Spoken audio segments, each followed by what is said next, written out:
మళ్ళీనా? Interval అయింది. Second half.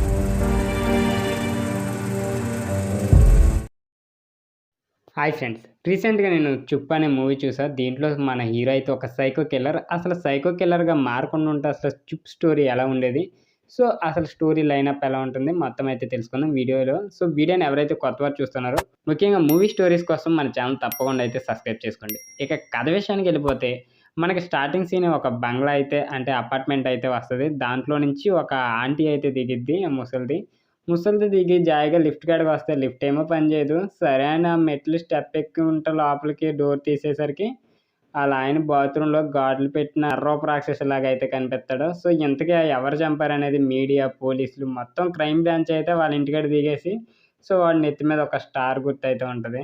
So ఆ star గుర్తు ఏంటని మన పోలీసులు తికమక పడుతూ ఉంటారు, దానికి స్టార్ ఎందుకు వచ్చిందని. దాని తర్వాత మనకు ఒక హీరో ఎంట్రన్స్ అయితే అవుద్ది. ఆ హీరో ఎంట్రన్స్ కూడా తనది ఫ్లవర్ షాప్ అనమాట. ఆ ఫ్లవర్ షాప్లో తను ఫ్లవర్స్ అమ్ముకుంటూ ఉంటాడు. దీంతో మనోడు కేసు ఇన్వెస్టిగేషన్ చేస్తూ ఉంటారు. అంటే ఈ బాత్రూంలో కూర్చొని రకరకాలుగా బ్లేడ్తో చెక్తాడు కదా స్క్రాచెస్ లాగా. సో ఆ స్క్రాచెస్ ఎవరు చేశారని అయితే పోలీస్ టీం అయితే ఇంట్రాగేషన్ చేస్తూ ఉంటుంది. దీంతో మన ఫిలిం క్రిటిక్ ఒక అతను అయితే మనకి ఇంట్రడ్యూస్ అవుతాడు. దాని తర్వాత హీరోయిన్ అయితే బ్యాగ్ కట్టుకొని రెడీ అయ్యి వాళ్ళ మమ్మీ టిలిప్స్ తెమ్మంటే ఆ పూల కోసం అయితే తిరుగుతూ ఉండగా మన హీరో షాప్లో అయితే ఈ టిలిప్స్ ఫ్లవర్స్ అయితే ఉంటాయి. సో ఈ ఫ్లవర్స్ కోసం మన ఊడి షాప్కి అయితే వచ్చి ఏదేదో అయితే మాట్లాడుకుంటూ వెళ్ళొద్ది. మన హీరో కూడా అదే టైప్ అనమాట, సైకో కదా. కొంచెం ఏదేదో మాట్లాడుకుంటూ ఉండేసరికి మనకు కనెక్ట్ అయ్యే ఫిగర్లో ఉందని అయితే కనెక్ట్ చేసుకోమని చూసి ఒక స్టోర్కి అయితే వెళ్తాడు. ఆ స్టోర్లో కూడా కనిపిస్తుంది. ఆటోమేటిక్గా వాళ్ళ అమ్మ అయితే గుడ్డి హీరోయిన్ వాళ్ళ అమ్మకైతే చెప్పిద్ది ఏమనంటే, నేను ఈరోజు నీ టిలిప్ పూస్ కోసం ఒక షాప్కి అయితే వెళ్ళాను. సో ఆ ఫ్లవర్స్ అక్కడే ఉన్నాయి తన దగ్గరే. తను కొంచెం గ్రాండియర్గా అయితే కట్టి మనకి ఇచ్చాడని అయితే అక్కడే దొరికినాయి అనేది చెప్పిద్ది. సో దీంతో పోలీసులు అయితే మర్డర్ ఎవరు చేశారని ఇన్వెస్టిగేషన్ చేస్తూ ఉంటారు. సో మన పోలీస్ ఆఫీసర్కి అయితే ఒక డౌట్ అయితే వస్తుంది. ఫ్లవర్ షాప్స్ ఉంటాయి కదా, దాన్ని ఎవరైనా రైడ్ చేశారని అయితే అడుగుతాడు. సరే అని ప్లాస్టిక్ కొట్లు ఉంటాయి కదా, దాంతో ఒక మోటివ్ అయితే దొరికిద్ది. చిన్నదే స్టార్ వేసాడు కదా, స్టార్ గుర్తు దేనికి ఉంటుందని ఫిలిం వీటికి సంబంధించిన అయితే గెస్ట్ చేసి మన పోలీస్ అయితే ఒకటైతే చెప్తాడు, ఫ్లవర్ షాప్కి కూడా వెళ్ళండి అని. మళ్ళీ హీరోయిన్ అయితే ఫ్లవర్ గురించి అయితే మన హీరో షాప్కి వస్తుంది. దీంతో మన హీరోకి అయితే తెలిసిపోద్ది. అది కూడా పిచ్చదానిలో మాట్లాడుకుంటుంది అనుకుంటాడు కానీ ఇది బ్లూటూత్ పెట్టుకొని తన ఫ్రెండ్తో మాట్లాడుకునేసరికి మనోడికి అయితే చిరాకు తెప్పిద్ది. దీంతో ఇది మనతోలికి కాదు, ఇది వేరే అని అయితే చూసుకుంటాడు.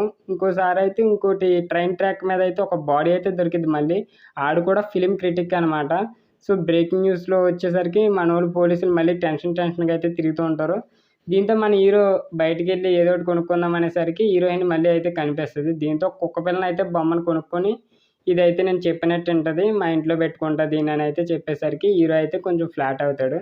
సరే దాని తర్వాత థర్డ్ ఎంపైర్ అనే మూవీ కోసం ఒక ప్రమోషన్ భాగంగా అమితాబ్ బచ్చన్ అయితే ఒక ఇంటర్వ్యూలో అయితే చెప్తూ ఉంటాడు మూవీ చాలా బాగుంటుందని.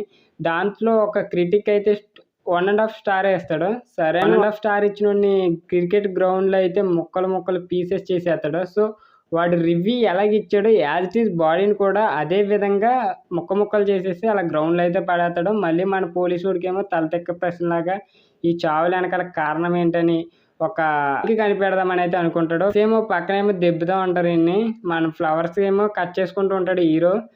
సరే అని ఒకరోజు ఫిలిం క్రిటిక్స్ అంతా ఒక మీటింగ్ అయితే పెట్టుకుంటారు. మా ఫిలిం క్రిటిక్స్ని ఇలాగ ఎవరు చంపుతున్నారు సైకో కిల్లర్, మీరు కనుక్కునే బాధ్యత లేదా, పోలీసుల్ని ప్రశ్నిస్తూ ఉంటారు మీడియాతో పాటు.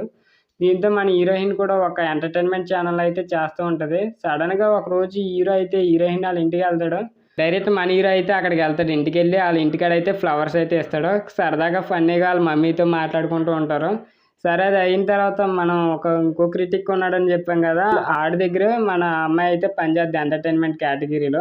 సరే మన పోలీసుడు మళ్ళీ ఇన్వెస్టిగేషన్ చేస్తూ ఉంటాడు. ఎందుకంటే ఈసారి ఎంటర్టైన్మెంట్ ఛానల్ సంబంధించిన ఒక రివ్యూ అయితే ఇస్తాడు. ఆ రివ్యూ కూడా చాలా జెన్యున్గా ఇస్తాడు. సో మన క్రిటిక్ని చంపేస్తున్నాడని తెలుసు కదా సైకో కిల్లర్, సో ఇతను కూడా చంపేస్తారేమో అనుకుంటాడు. తీరా చూస్తే ఆడిని ఏం చేయడు, ఎందుకంటే ఆడు కరెక్ట్గా రివ్యూ ఇస్తాడు కాబట్టి ఆడు ఏం చేయడు. కానీ ఆ చెత్త సినిమాకి ఎక్కువ స్టార్ రేటింగ్ ఇచ్చిన అయితే డైరెక్ట్ ఒక రూమ్లోకి తీసుకెళ్ళి అక్కడ ఒక స్టాచ్యూ లాగా యేసుప్రభు సిలువులాగా అయితే అన్ని గోడకు తగిలిచ్చేసి రకరకాలుగా పెయింటింగ్ వేసి అతడు బాడీని ముక్కలు కోసేసి దీంతో మళ్ళీ పోలీసులకైతే తలతెక్కల ప్రశ్న కింద మళ్ళీ ఇంకో చావు దొరికింది కదా అని ఈ 4 చావుల వెనకాల కారణం ఎవరని అయితే భయపడుతుంటారు. ఇందులో మన హీరోయిన్ కూడా ఎంటర్టైన్మెంట్ కేటగిరీలో పనిచేస్తుంది కాబట్టి దానికి భయమేస్తూ ఉంటుంది ఎవడు చంపుతున్నాడు. మళ్ళీ మన హీరోయిన్ ఆటో ఎక్కి అయితే ఫ్లవర్స్ కొట్టుకు అయితే వెళ్ళద్ది. మన హీరో వీళ్ళిద్దరూ కొంచెం సంభాషణలు అయితే చేసుకుంటూ ఉంటారు. మన పోలీసుడికి ఏమో నిద్ర పట్టక ఒక సైకాలజిస్ట్ని అయితే కలుస్తాడు. ఆ సైకాలజిస్ట్ అయితే అనలైజ్ చేద్దనమాట ఈ మర్డర్స్ చేయడానికి గల కారణం ఏంటి, మోటివ్ ఏంటి, దీని వెనక ఎవరున్నారు, అస్తమం ఎవరిది ఉంది, మగాడిదా ఆడదని అయితే ఒక ఇంటరాగేషన్ చేసుకుంటూ ఉంటుంది. దీంతో సాంగ్ రివీల్ అవుద్ది. మన సైకాలజిస్ట్ ఏం చేస్తుందంటే ఈ చావులు వెనక కారణం ఆ అమ్మాయి కాదు, ఒక అబ్బాయే చావులకు కారణమని అయితే కనిపెడుద్ది. మన చుప్పుగడి ఫ్లాష్ బ్యాక్ స్టోరీ అయితే వాళ్ళ అమ్మతో ఉన్న కొన్ని సెంటిమెంట్ సీన్స్, మనోడికి ఇష్టమైన సినిమాలు అయితే చూస్తూ ఉంటాడు. అంటే ట్రంక్ పెట్టిలో దాచుకుంటాడు ఆ సిరీస్ అన్ని. దీంతో హీరోయిన్ ఏమో వాళ్ళ అమ్మాయి చెప్పిద్ది, నాకు ఆ ఫ్లవర్స్ కొట్టు అతను అయితే ఆ అబ్బాయి అంటే చాలా ఇష్టం. మన హీరో గురించి అయితే కొంచెం గట్టిగా చెప్పి వాడిని పెళ్లి చేసుకుంటా అన్నట్టయితే మాట్లాడుద్ది. దీంతో ఈ పోలీసుడేమో ఈ 4 చావుల వెనకాల కారణం ఏంటని తెగనెతుకుతూ ఉంటాడు. ఇంతలో ఈ సైకాలజిస్ట్ అయితే ఒక ఎర అయితే అద్దే హీరోయిన్ని. డింగ్ డాంగ్ అనే మూవీ రిలీజ్ అవుద్ది. ఆ మూవీకి అయితే రేటింగ్ తక్కువ ఇమ్మంటది. సో మనోడు వెతుక్కుంటుంటాడు. ఏదైనా మూవీ వచ్చిందంటే ఆ మూవీలకి రేటింగ్ తక్కువ ఇచ్చిన వాళ్ళని ఎక్కువ ఇచ్చిన వాళ్ళని అయితే మ్యాక్సిమం గ్యాదర్ చేసుకుంటాడు. దీంట్లో మన నీల మీనన్ అయితే పడద్ది హీరోయిన్ ఇచ్చిందనేసరికి హీరో అయితే షాక్ అవుతాడు.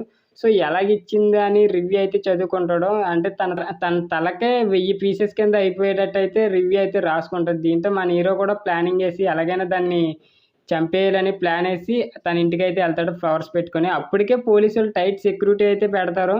అయినా మనోడు పర్మిషన్తో అయితే వెళ్ళి లోపలికి వెళ్ళి కొంచెం ధైర్యంగా వాళ్ళ మమ్మీని కూడా చూడనివ్వరు కదా హీరోయిన్ని.